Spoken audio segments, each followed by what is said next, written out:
আসসালামু আলাইকুম রহমতুল্লাহি তাআলা ওয়া বারাকাতুহু। সম্মানিত দর্শক শ্রোতা, দূরে কাছে দেশে বিদেশে যে যেখান থেকেই আমাকে দেখছেন, সবাইকে জানাই আন্তরিক শুভেচ্ছা এবং অভিনন্দন। আশা করছি সকলেই ভালো আছেন। আজ আমি আলোচনা করব একটা নতুন বিষয় নিয়ে। হয়তোবা আপনারা শুনেছেন, হয়তোবা আপনারা শুনেননি। তো চলুন আমরা আলোচনাটা শুনি।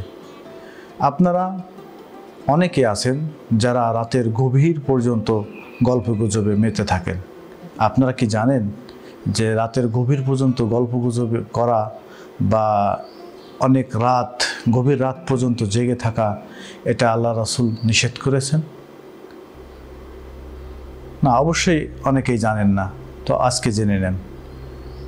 জাবের ইবনে রাদিয়াল্লাহু তাআলা আনহু থেকে বর্ণিত, তিনি বলেন, রাসূল সাল্লাল্লাহু আলাইহি সাল্লাম বলেছেন যে তোমরা রাতের গভীর পর্যন্ত গল্পগুজবে মেতে থেকো না।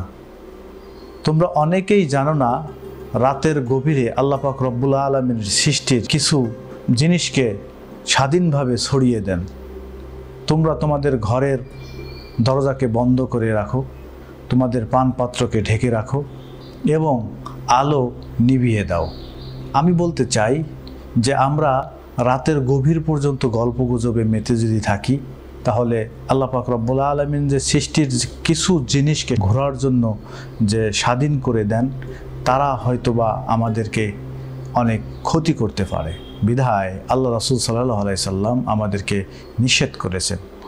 আমি আপনাদেরকে অনুরোধ করব, রাতের গভীর পর্যন্ত আপনারা গল্পগুজবে মেতে থাকবেন না। আজ এই পর্যন্তই। আপনারা ভালো থাকবেন, সুস্থ থাকবেন। আসসালামু আলাইকুম ওয়া রাহমাতুল্লাহি ওয়া বারাকাতুহু।